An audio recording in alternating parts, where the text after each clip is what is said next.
Hello friends, in this video we will discuss chapter 6 social science class 10 name is natural disaster and disaster management। प्राकृतिक आपदाएं और आपदा प्रबंधन ये chapter का नाम है। तो सबसे पहले जान लेते हैं व्हाट इज द डिजास्टर, आपदा किसे कहते हैं। In simple way we can say that all such incident, वो सारी की सारी घटनाएं that put the human society into trouble, जो मनुष्य जाति को परेशानियों में डाल देती हैं, and human being feel insecure, और मनुष्य अपने आप को असुरक्षित महसूस करने लगता है, आर कॉल्ड डिजास्टर। इसी को अपन आपदा कहते हैं। चैप्टर का नाम है नेचुरल डिजास्टर, प्राकृतिक आपदा। तो इसके बारे में जानेंगे अपन लोग। We can say what is the natural disaster, such type incident occur by the nature is called natural disaster. ऐसी कोई घटनाएं जो प्रकृति द्वारा घटित होती हैं उन्हें प्राकृतिक आपदा कहते हैं। In which human being get much more trouble, जिसके अंतर्गत मनुष्य को बहुत ज्यादा परेशानी होती है। इसके अंदर फर्स्ट हेडिंग आती है why are disaster is danger. जो आपदा बहुत ज्यादा खतरनाक क्यों होती है, क्योंकि अपन जानते हैं कोई मुसीबत जब आती है तो इसमें मनुष्य को बहुत ज्यादा परेशानियों का सामना करना पड़ता है। यहाँ तक मनुष्य को अपने जीवन से भी हाथ धोना पड़ता है। उसकी जो प्रॉपर्टी है, मकान वगैरह है, उनको भी भारी नुकसान होता है। इसलिए जो आपदा होती है बहुत ज़्यादा खतरनाक होती है, मनुष्य के लिए बहुत ज़्यादा हार्मफुल होती है। नेक्स्ट हेडिंग है मेन टाइप ऑफ डिजास्टर। जो आपदा है उसके कुछ प्रकार होते हैं, जिसमें पहला प्रकार बताया गया है डिजास्टर दैट अपीयर अब्रप्टली। ऐसी आपदा जो अचानक आती है, जिसके अंतर्गत इन्होंने एग्जाम्पल दिया earthquake, tsunami, eruption of volcano, landslide, flood. जिसमें बता रहे हैं भूकंप आ जाता है, सुनामी आ जाती है, ज्वालामुखी फटता है, बाढ़ वगैरह, इस तरह की आपदाएं इसके अंतर्गत आती हैं। सेकंड है डिजास्टर दैट अपीयर ग्रेजुअली। ऐसी आपदा जो धीमे धीमे आती है, एक साथ नहीं आती। इसके अंदर इन्होंने लिया है drought, hailstorm, environment deteriorations, transformation of land. इसके अंतर्गत सूखा, मान लीजिए जमीन में जो परिवर्तन हो रहा है उसको अपन रख सकते हैं। ये चीजें बताई गई हैं। इसके बाद है एपिडर्मिक, महामारी, food water borne disease, influence disease etcetera. इसके अंदर पानी से होने वाली बीमारियां रखी गई हैं, या किसी भोजन के द्वारा फैलने वाली महामारियां इसके अंतर्गत आती हैं। इंडस्ट्रियल, टेक्नोलॉजी एक्सीडेंट, ये भी एक तरह की आपदा होती है। अचानक से किसी जो फैक्ट्री होती है उसके अंदर कोई ऐसा ब्लास्ट हो जाए, कोई ऐसी गैस लीकेज हो जाए जिससे human being in a large area, in a large quantity, बहुत ज्यादा संख्या में अगर लोगों की मौत हो जाती है तो इसे भी एक आपदा के रूप में देखा जाता है। इसके अंतर्गत रखा है उन्होंने केमिकल लीकेज रखा है, बॉम्ब एक्सप्लोजन वगैरह इसके अंतर्गत आता है। लास्ट दिया वॉर, युद्ध, industrial chemical exploitation is not a natural disaster. These are the by the human mistake और बाय द ह्यूमन बीइंग। कुछ ऐसी आपदाएं होती हैं जो मनुष्य जानबूझकर उन्हें पैदा कर देता है, या गलती से कभी कभी ऐसी घटनाएं घट जाती हैं जिससे मनुष्य को खुद नुकसान हो जाता है, उसकी जान और माल की उसे हानि उठानी पड़ती है। किसी एक की गलती के कारण बहुत से लोगों को अपने जान और माल से हाथ धोना पड़ता है। नेक्स्ट हेडिंग इसके अंतर्गत है disaster related with the human policies. ऐसे कौन कौन से डिजास्टर है, आपदा है जो मनुष्य की गलती के कारण आती हैं। और उन्होंने इसको थोड़ा सा डिटेल में और दे दिया है, जो ऑलरेडी मैं अभी बता रहा था आपको।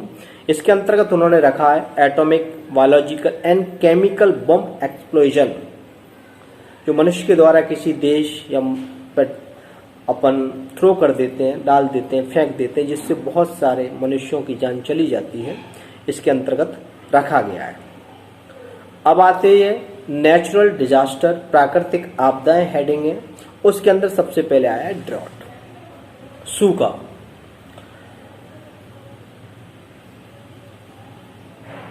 इसमें ये बताया गया है कि सूखा किसे कहते हैं। तो कोई भी एक एरिया ले लें अपन, सिंपल शब्दों में आपको बताना चाहूंगा, जहां जो रेशियो ऑफ रेन है, बरसात का जो एक औसत अनुपात है, वो धीमे धीमे कम होता चला जाता है, और उस जगह पे जो वाटर लेवल होता है अंडरग्राउंड, वो बहुत ज़्यादा डिक्रीज होता चला जाता है। तो ऐसी स्थिति में वहाँ पानी की कमी हो जाती है। इस परिस्थिति को ही अपन सूखा कहते हैं।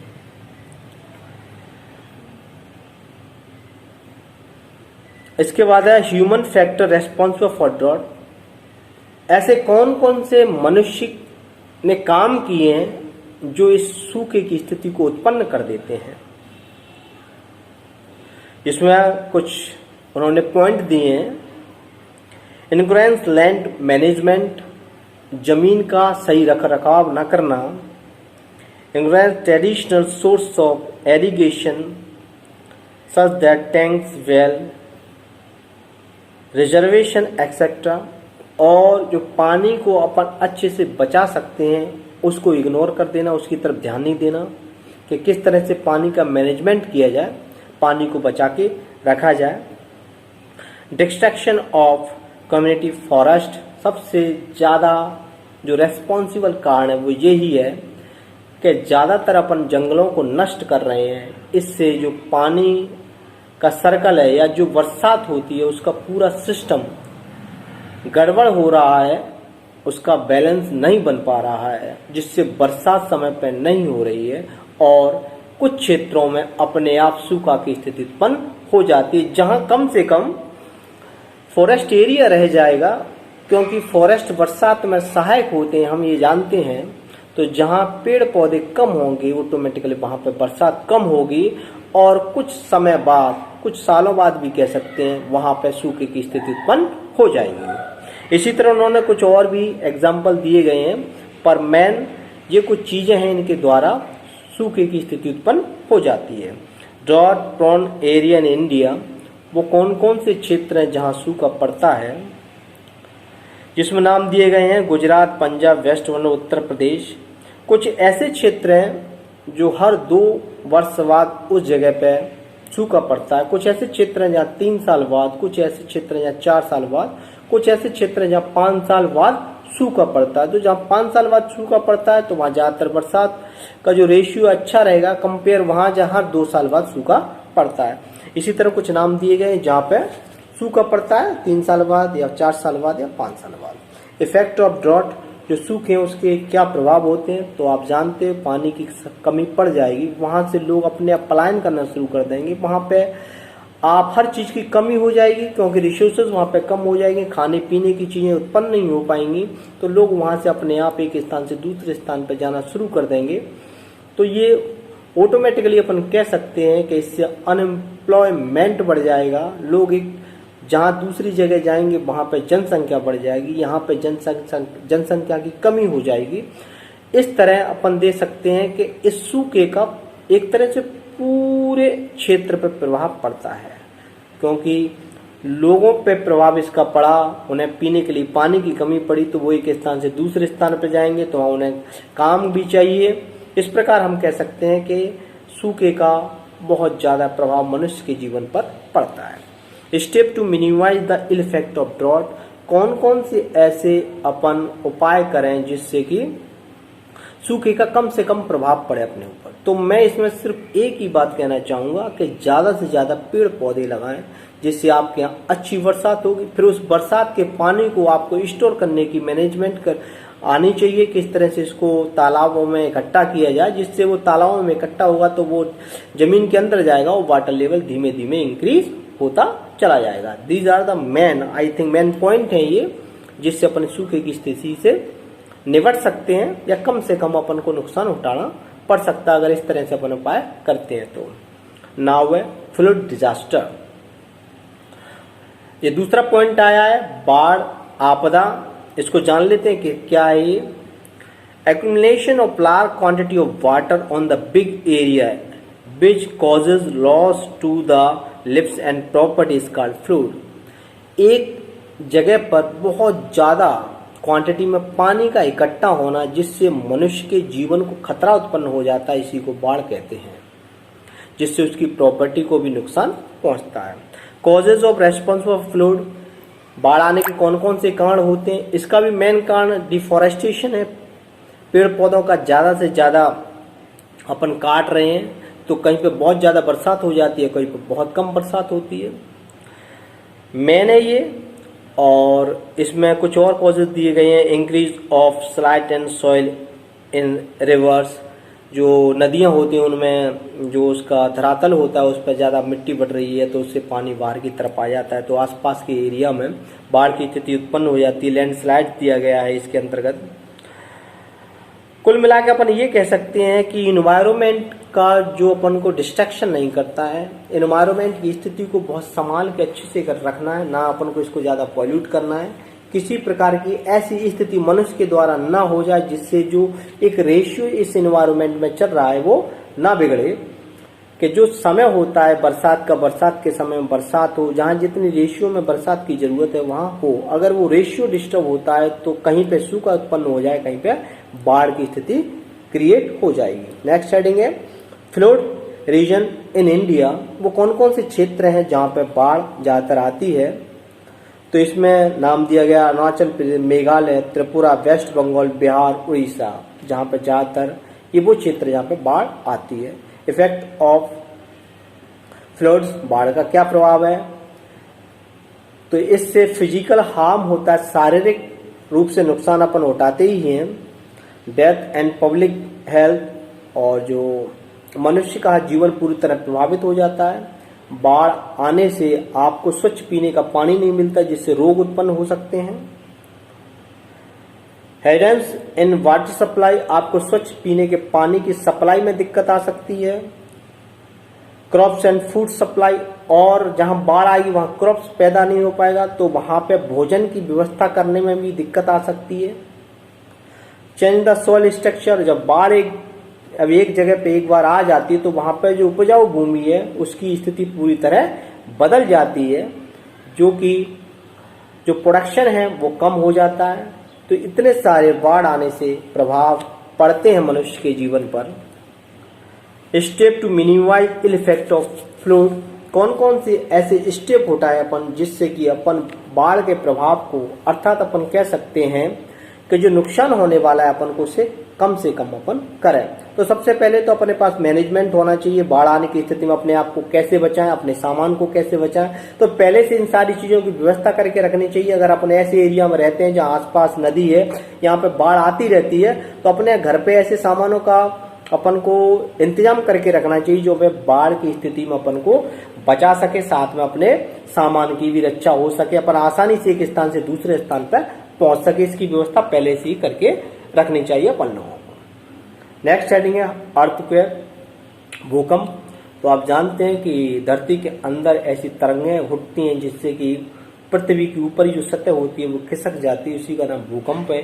इससे खिसकने से भी जान और माल का नुकसान अपन को उठाना पड़ता है, इसलिए इसे भी एक आपदा कहा गया है, जो बाय द नेचर, प्रकृति द्वारा आता है ये, इसलिए इसे नेचुरल डिजास्टर के अंतर्गत रखा गया है। इसमें भी जान माल की हानि अपन को ज्यादातर उठानी पड़ती है। अर्थक्वेक कौन एरिया इंडिया, कौन कौन से क्षेत्र है जहाँ अर्थक्वेक आते हैं। कुछ हायर एरिया होते हैं जहाँ ज्यादा अर्थक्वेक आते हैं, कुछ कम एरिया है जहाँ पे कम रेशियो में अर्थक्वेक आते हैं। उनकी जो कैपेसिटी होती है अर्थक्वेक आने की वो बहुत स्लो होती है, और कुछ ऐसे एरिया होते नॉर्मल आते हैं, बहुत कम आते हैं, कुछ सालों बाद आते हैं, उनके नाम दिए गए हैं, जिसमें कि उत्तराखंड नाम आया है, हिमाचल प्रदेश नाम आया है। ये ऐसे एरिया जहाँ पे भूकंप आने के चांसेस रहते हैं। नेक्स्ट हेडिंग है social environmental effect of earthquake. Earthquake आने से समाज पर और इस वातावरण पर क्या प्रभाव पड़ता है? तो समाज पर सबसे बड़ा प्रभाव यही पड़ता है कि मनुष्य की जो प्रॉपर्टी है, जो मकान बिल्डिंग होती हैं, वो डिस्ट्रॉय हो जाती हैं। जीवन जीने की जितनी की सुविधाएं होती हैं उनका नाश हो जाता है, अनएम्प्लॉयमेंट बढ़ जाता है, पॉल्यूशन बढ़ जाता है। ये सारी की सारी बहुत ज़्यादा क्रिटिकल स्थिति वहाँ पे उत्पन्न हो जाती हैं। इसी तरह वातावरण में पॉल्यूशन क्रिएट हो जाता है, क्योंकि वहाँ पे हर चीज़ डिस्ट्रॉय हो जाती है, नष्ट हो जाती है। Measure to minimize the effect of the earthquake. और बताया क्या क्या कर सकते हैं अपन जिससे इसके प्रभाव को कम से कम किया जा सके।